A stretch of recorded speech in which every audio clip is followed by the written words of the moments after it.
¿Qué mejor que hablar de viajes, como fue en el bloque anterior, con la subsecretaria de Turismo, y acompañar esto con libros?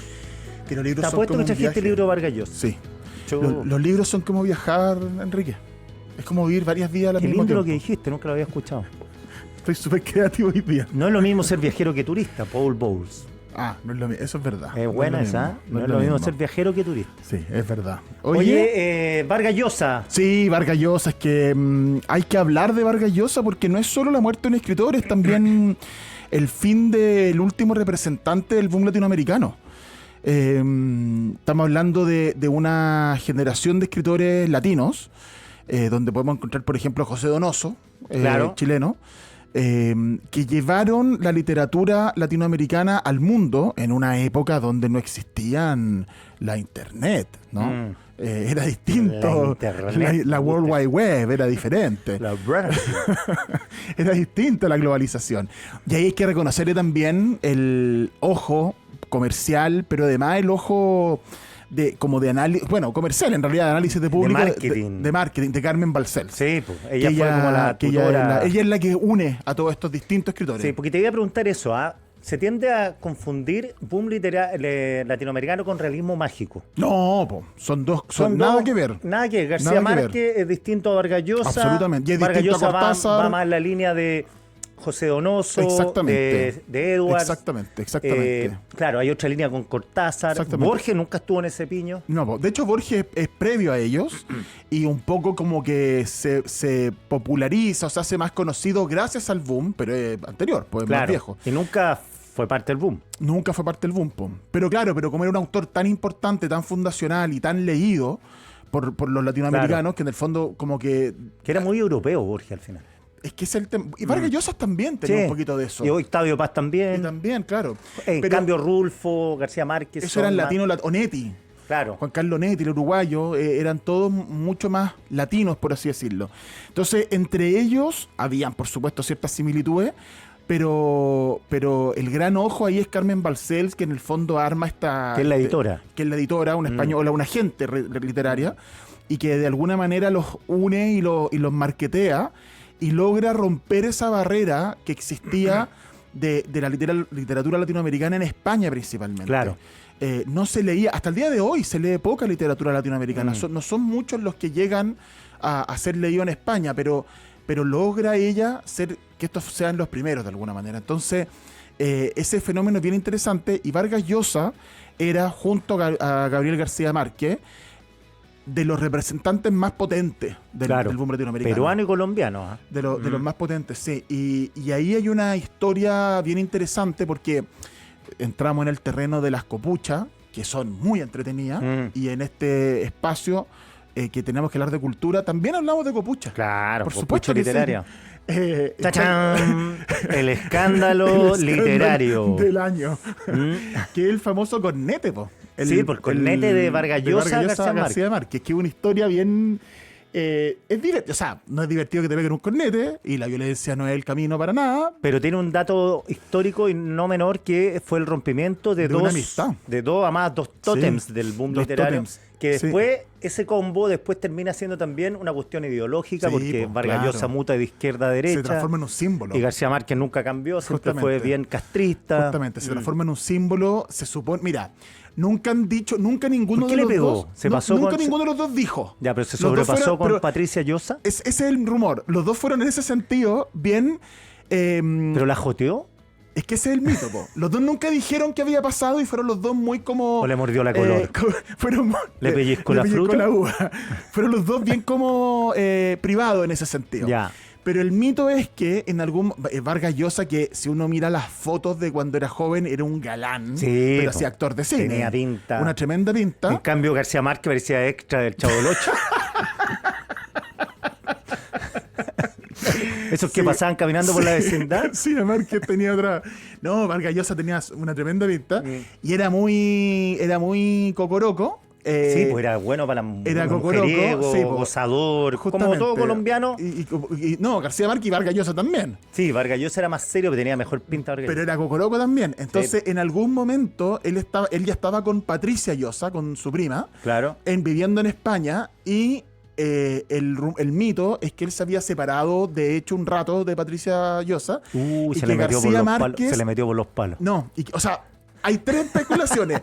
Que García Márquez y su señora habrían aconsejado a Patricia de que se separara. Yo pensé que le habían invitado a un trío. Esa es una. La otra es que García Márquez le habría tirado a los chitecos. Ya. ¿Cachai? Entonces, cualquiera sea la razón, hubo algún tipo de lío de falda. Y el pugilato, el conato, la tole-tole, como diría Julio Martínez, fue en una premiere de una película.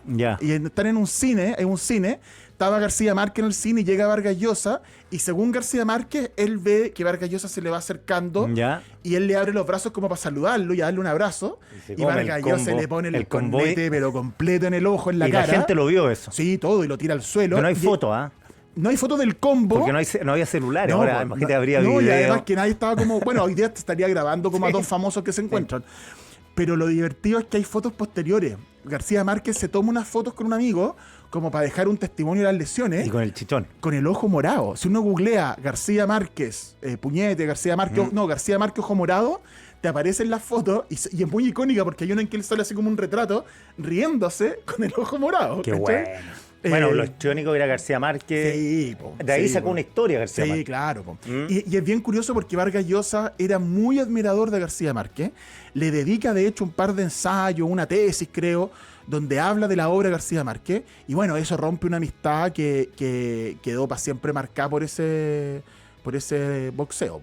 Oye, libros de Vargas Llosa, buena parte de la gente lo ha leído, otra no, generaciones nuevas. No lo han leído tanto, a mí me lo recomendaron leer en el colegio. Yo lo leí como en el colegio lectura. También, sí. El primero que me leí fue... Sí. Los jefes y los cachorros, el típico. No, me leí La ciudad de los perros. La ciudad de los perros.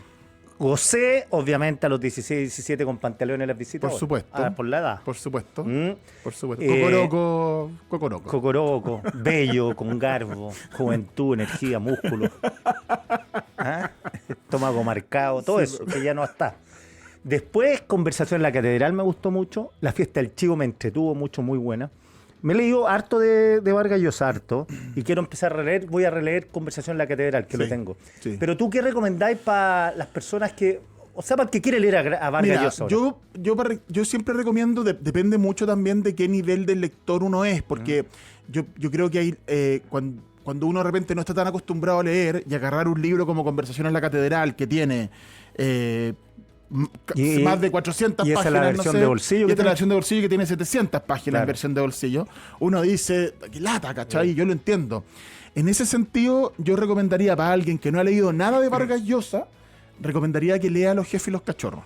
¿Qué es el primero? Son unos cuentos. Ya, ¿de qué versa Jefe y Cachorro? Yo creo que no lo he leído. Son historias de él de juventud, entonces muy divertido, muy gracioso. Vargas Llosa tenía un sentido del humor muy especial. Sí. Hay un personaje que es no puedo decir la palabra que ocupa, pero es el Pirulita Cuellar, otra palabra más chilena también. Sí.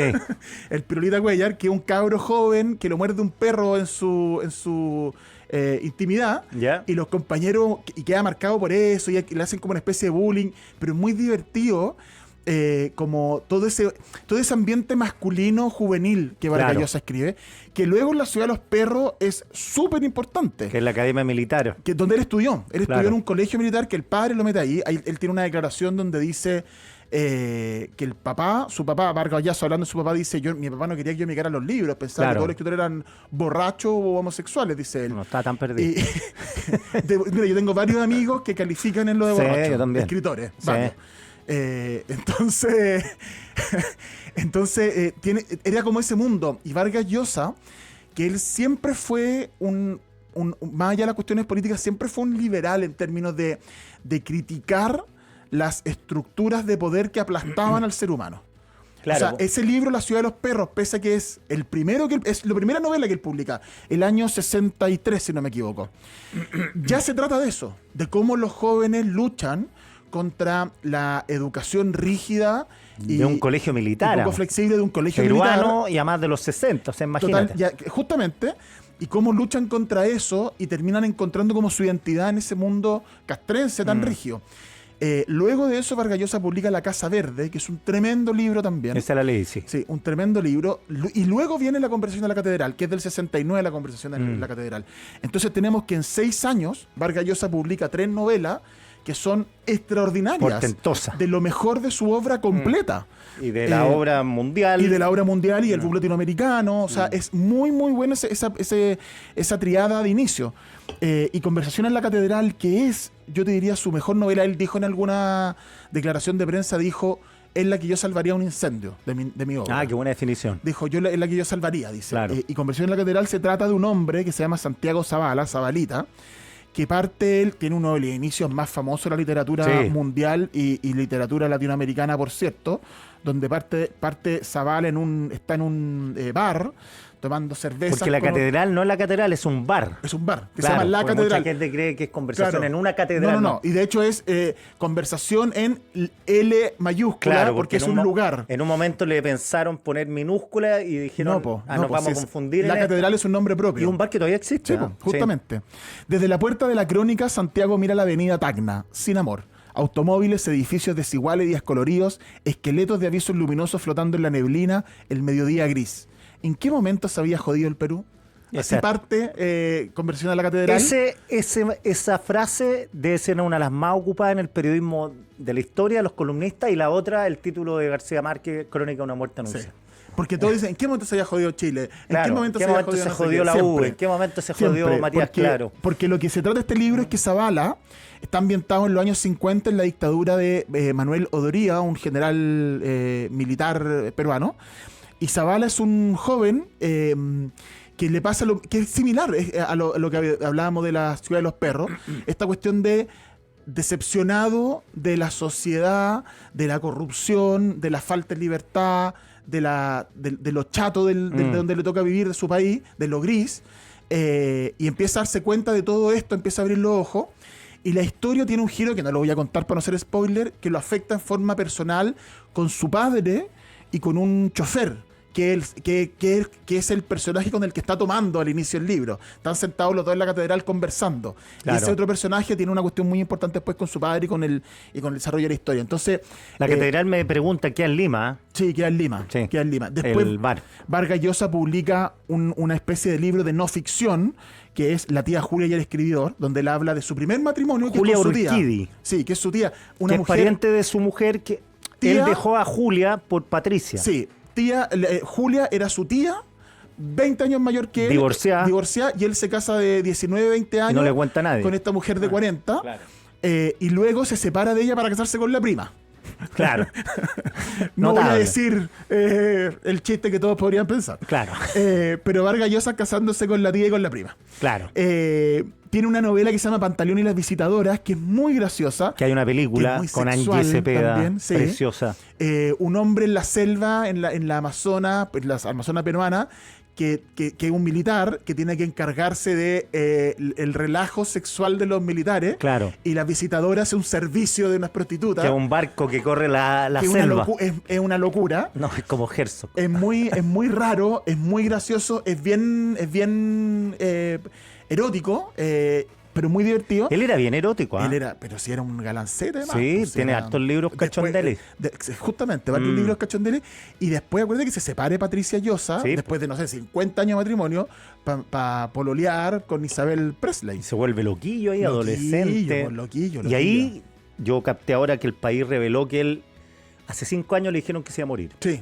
Entonces, pero le dijeron que tenía él nunca confesó la enfermedad. Nunca. Se ha especulado que podría ser y no lo han dicho.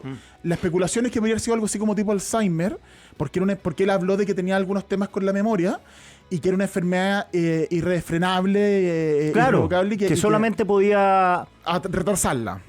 Y fueron 5 años y claro, si uno revisa, porque en el momento que pasó todo esto, Isabel Presley, después él está con ella, salen como un galancete farándula. Sí. Después vuelve sorpresivamente con su mujer, que lo acoge.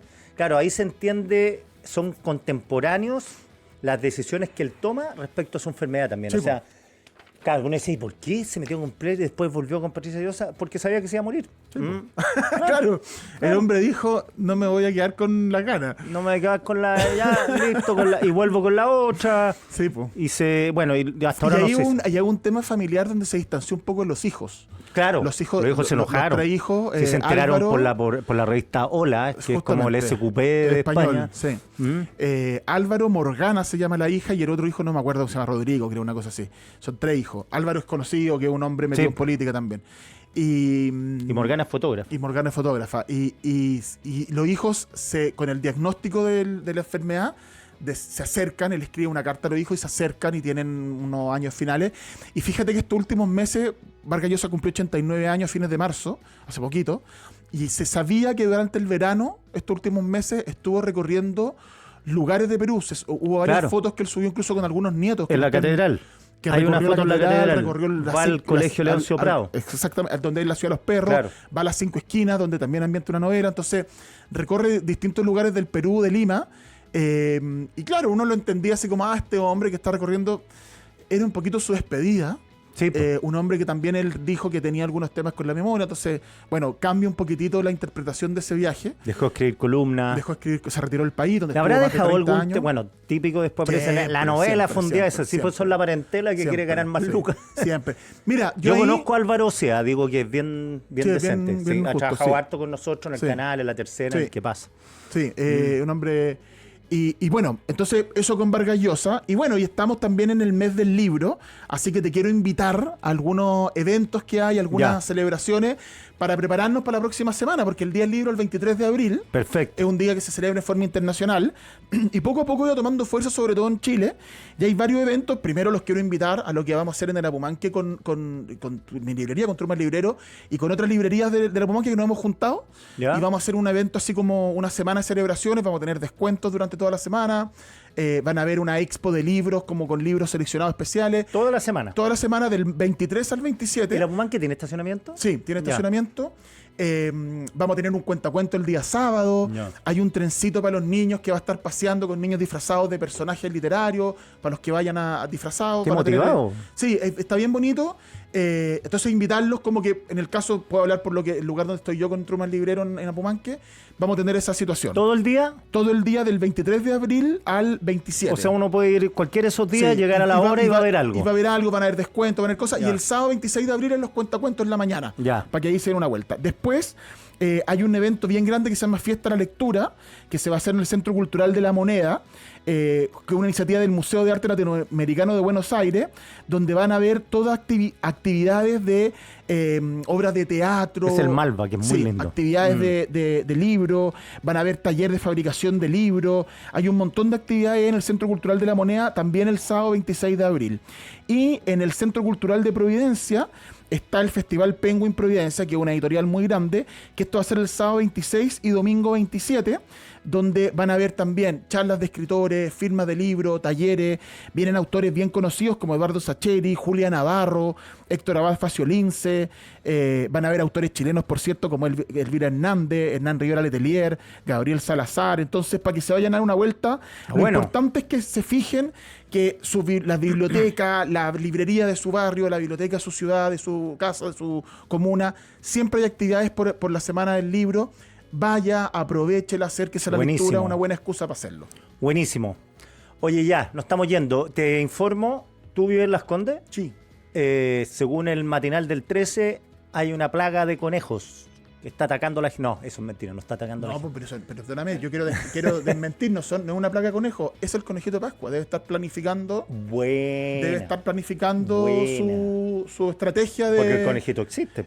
Uno existe, y segundo, son tantas casas que tiene que visitar. Claro. Que hay toda una logística detrás de eso. Totalmente. No lo había pensado en esos términos. Debe ocupar Talana. Usa Talana, claro. Para organizarse. Y BCI. Y BCI para los güeyes de chocolate. Y andan Rack Motor. ¿Ves? Una mención orgánica. Claro, porque usted pasó su aviso gratis, además, así que ahora se está tratando de resarcir de esa pillería que hizo comercial. Ya.